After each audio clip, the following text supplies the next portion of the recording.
வாழ்க வளமுடன், வாழ்க வளமுடன், வாழ்க வளமுடன். இந்த வீடியோவில் நம்ம பார்க்க போகிற டாபிக் என்ன அப்படின்னா, நவாம்ச திரிகோணம் தரும் ராஜயோகம். அதாவது உங்களுக்கு ராஜயோகத்தை தரக்கூடிய கிரகங்கள் நவாம்சத்தில் தான் இருக்குது அப்படிங்கிறது தான் இன்றைக்கி நம்ம பார்க்க போகிற டாப்பிக்கு. இந்த நவாம்சம் தான் ராஜயோகத்தை செய்யும் அப்படின்னு ஏன் சொல்கிறேன் அப்படின்னா, நவாம்சம் அப்படிங்கிறது நட்சத்திர சாரம் பேஸ் பண்ண ஒரு கட்டம். அப்போ அதுதான் ஒரு கிரகத்தினுடைய உண்மையான வலுவை சொல்லுது. ஒரு உதாரணம் பார்ப்போம். 27 மே 2026 இந்த டேட்டில் வைகாசி 13ஆம் தேதி இன்றைக்கி 6:45க்கு உள்ள கிரக நிலவரத்தை நான் ராசி கட்டத்தில் போட்டிருக்கேன். ஒவ்வொரு கிரகமும் எந்த நட்சத்திர சாரத்தில் இருக்குது அப்படின்னு மென்ஷன் பண்ணியிருக்கேன்.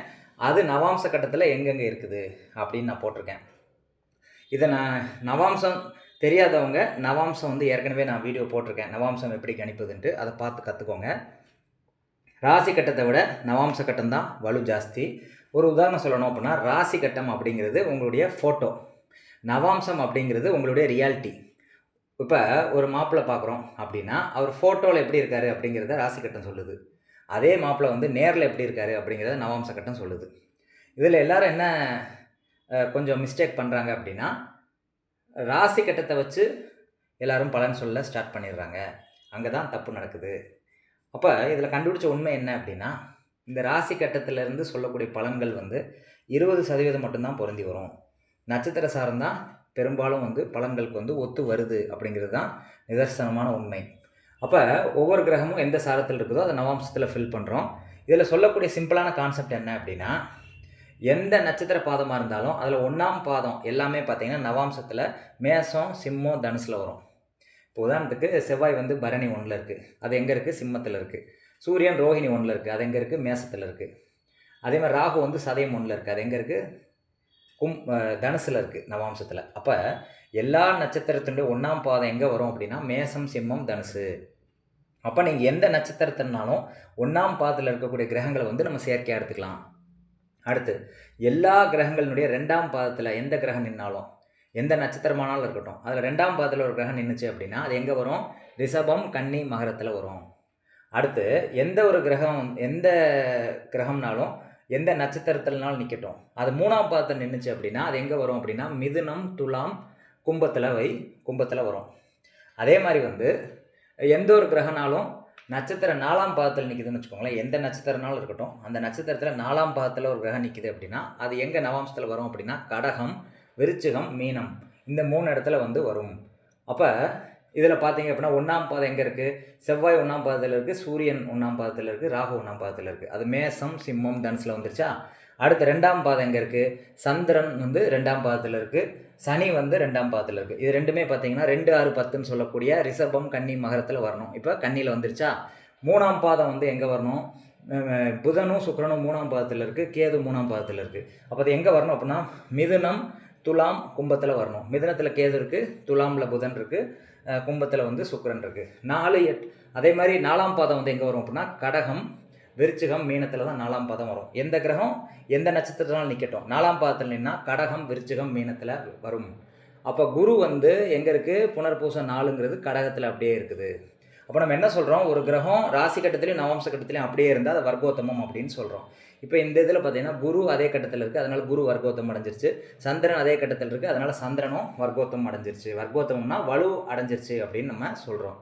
இப்போ நம்ம இதை எப்படி செயற்கையாக எடுத்துக்கணும் அப்படின்னா, 1, 5, 9ல் இருக்கக்கூடிய கிரகங்களை வரிசைப்படுத்துகிறோம். 1, 5, 9ல் என்னென்ன இருக்குது? சூரியன், செவ்வாய், ராகு 1, 5, 9ல் இருக்குது, அதை எழுதிருங்க. 2, 6, 10ல் என்னென்ன இருக்குது? ரிஷபம், கன்னி, மகரத்தில் என்ன இருக்குது? சனி, சந்திரன் மட்டும்தான் இருக்குது. 3, 7, 11 சொல்லக்கூடிய மிதுனம், துலாம், கும்பத்தில் என்ன இருக்குது? கேது, புதன், சுக்கிரன் இருக்குது, எழுதிட்டோம். 4, 8, 12ன்னு சொல்லக்கூடிய கடகம், விருச்சிகம், மீனத்தில் என்ன இருக்குது? குரு மட்டும்தான் இருக்குது, அதை எழுதிட்டோம். லக்னம் அதே லக்னம் தான், அதுலேயும் அதே லக்னம் தான், இதுலேயும் அதே லக்னம் தான். இதில் எந்த கிரகம் வலு பலன் கொடுக்காது அப்படின்னு பார்க்கும்போது, ராசி கட்டத்தில் இருக்கக்கூடிய கிரகம் நவாம்ச கட்டத்தில் 6, 8 வரக்கூடாது. உதாரணத்துக்கு செவ்வாய் மேசத்தில் இருக்குது, அதே செவ்வாய் நவாம்சத்தில் சிம்மத்தில் இருக்குது, அப்போ 5ல் இருக்குது, அப்போ அது நல்ல பலன் கொடுக்கும். இதே செவ்வாய் இங்கே கன்னியிலையோ விருச்சிகத்திலையோ இருந்தால் அது 6, 8ல் இருக்குதுன்னு அர்த்தம். அப்படி இருந்தால் அது பலன் நல்ல பலன்களை கொடுக்க முடியாது அப்படின்னு நம்ம சொல்கிறோம். ஒரு கிரகம் ராசி கட்டத்தில் ஒரு கட்டத்துலையும் நவாம்சத்தில் அதுக்கு 6லையோ 8லையோ இருக்கக்கூடாது. அதையும் நம்ம கவனிக்கணும். இப்போ பலன் சொல்கிறதுக்கு இந்த பாவகத்தை பார்த்தும் பலன் சொல்லலாம், பாவகம் இல்லாமலும் பலன் சொல்லலாம். இப்போ பிருகுநந்தி நாடிமுறை அப்படின்னு ஒன்று இருக்குது. அதில் பார்த்தீங்க அப்படின்னா லக்னம் தேவையில்லைன்னு சொல்கிறாங்க. அதே மாதிரி பார்த்தீங்க அப்படின்னா 1-9 இருக்கக்கூடிய கிரகங்களை வரிசைப்படுத்தி தான் பலன் சொல்கிறாங்க. அதே மாதிரி இதுலேயும் நீங்கள் வந்து அப்ளை பண்ணி பார்க்கலாம். 1-9 வந்து வரிசைப்படுத்தலாம். ஆனால் பிருகுநந்தி நாடியில் செய்யக்கூடிய ஒரு தப்பு என்ன அப்படின்னா ராசி கட்டத்தில் இருக்கக்கூடிய கிரகங்களை அப்படியே 1-9 எடுத்து வரிசைப்படுத்தி பலன் சொல்கிறாங்க.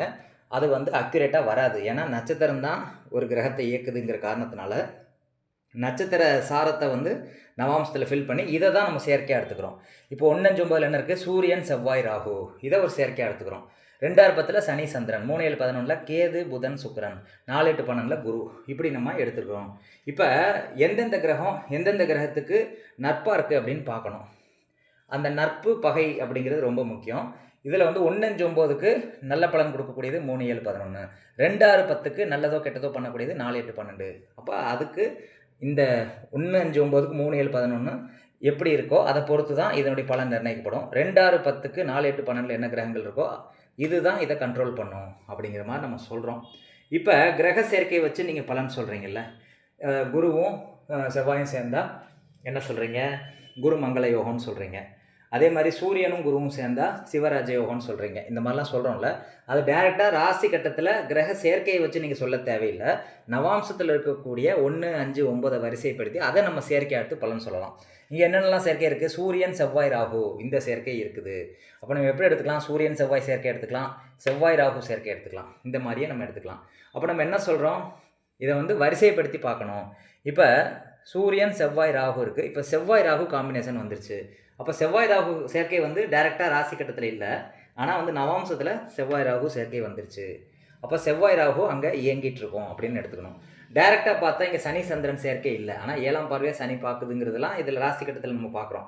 நவாம்சத்தில் பார்வை அப்படிங்கிறது 1-5-9 தான் நம்ம எடுத்துக்கிறோம்.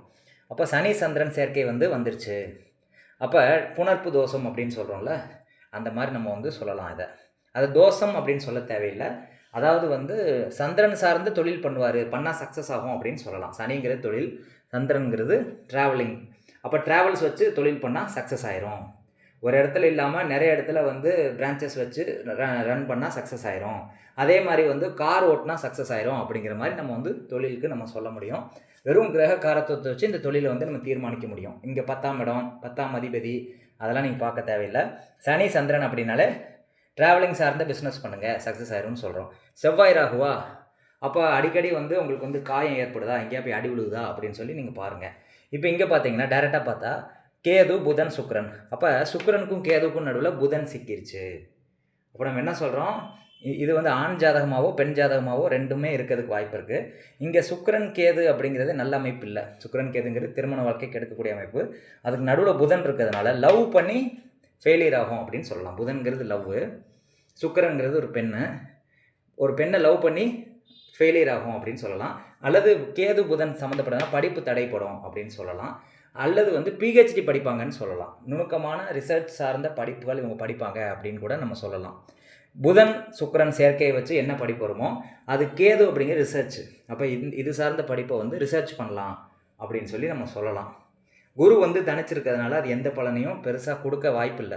ஏன்னா அதனுடைய திரிகோணத்தில் எதுவுமே இல்லைங்கிறதுனால அது பெரிய பலனை கொடுக்காது அப்படின்னு தான் நம்ம சொல்லணும். இப்போ தசாபுத்தியை வச்சு இந்த கிரகங்களை கம்பைன் பண்ணியும் நீங்கள் பலன் சொல்லலாம். தசாபுத்தி இல்லாமல் கோச்சாரத்தோடு இதை கம்பேர் பண்ணியும் பலன் சொல்லலாம். எப்படினாலும் வந்து நம்ம பலன் சொல்லலாம். இதுதான் பலன் சொல்லும்போது நல்லா ஒத்து வரக்கூடிய ஒரு மெத்தடு தான் இந்த நவாம்சத்தை வச்சு திரிகோணத்தை வச்சு பலன் சொல்லக்கூடிய மெத்தடு. இதில் லக்னம் தேவையில்லை, தசாபுத்தி தேவையில்லை. கிரக சேர்க்கை அப்படிங்கிறது 1-9 கிரக சேர்க்கையாக எடுத்துக்கிட்டு நீங்கள் பலன் சொல்லி பாருங்கள். கண்டிப்பாக வந்து இது வந்து நடக்குது அப்படிங்கிறது தான் உண்மை. இப்போ தசாபுத்தி ரீதியாக அதை கனெக்ட் பண்ணி சொல்கிறோன்னு வச்சுக்கோங்களேன். இப்போ செவ்வாய் தசை சனி புத்தி நடக்குது அப்படின்னா இந்த செவ்வாய் தசை இயங்கும்போது இந்த 3 கிரகங்களும் சேர்ந்து தான் இயங்கும். சூரியன் இயங்கும், செவ்வாய் இயங்கும், ராகு இயங்கும். செவ்வாய் தசை இயங்கும்போது, சனி தசை இயங்கும்போது சனியோடு சேர்த்து சந்திரனும் சேர்த்து இயங்கிட்டு இருக்கும். புரியுதா? தனியாக இயங்காது. செவ்வாய் இயங்கும்போது சூரியன் செவ்வாய் ராகு இயங்கும். சூரிய புத்தி வந்துச்சுன்னா, சூரிய தசை வந்துச்சுன்னா சூரியன் செவ்வாய் ராகு இப்படி 3மே சேர்ந்து தான் இயங்கும். அப்போ இந்த 3 கிரகங்களுடைய பெனிஃபிட் வந்து அந்த தசாபுத்தியில் கிடைக்கும். இப்போ வந்து உதாரணத்துக்கு கேது புத்தி நடக்குது அப்படின்னா கேது சார்ந்த விஷயங்கள், புதன் சார்ந்த விஷயங்கள், சுக்கிரன் சார்ந்த விஷயங்கள், இந்த 3 இது சேர்த்து தான் அந்த புத்தியில் வந்து நடக்கும் அப்படிங்கிறத நீங்கள் மறந்துடக்கூடாது. சரி, ராசி கட்டமே தேவையில்லையா அப்படின்னா, ராசி கட்டத்தில் உதாரணத்துக்கு சுக்கிரன் வந்து எங்கே இருக்குது, மிதுனத்தில் இருக்குன்னு வச்சுக்கோங்களேன். இதில் வந்து கும்பத்தில் இருக்குது அப்படின்னா இங்கே கும்பமும் பார்க்கணும், மிதுனமும் பார்க்கணும். ரெண்டையுமே நம்ம பார்த்து தான் வந்து பலன் சொல்லணும் அப்படிங்கிறதா இதில் சொல்ல வரக்கூடிய விஷயம். இது எல்லாத்தையும் வந்து டீட்டெயிலாக ஒரு வீடியோ போடுறேன். இது வந்து ரேண்டமாக ஜென்ரலாக உங்களுக்கு புரிகிறதுக்காக போட்டிருக்கேன். உங்களுக்கு புரிஞ்சிருக்கும்னு நினைக்கிறேன். நவாம்ச திரிகோணத்தை வச்சு பலன் சொல்லுங்கள். வாழ்வில் வந்து வெற்றியடைய ஆண்டவனை வேண்டுகின்றேன். வாழ்த்துக்கள்.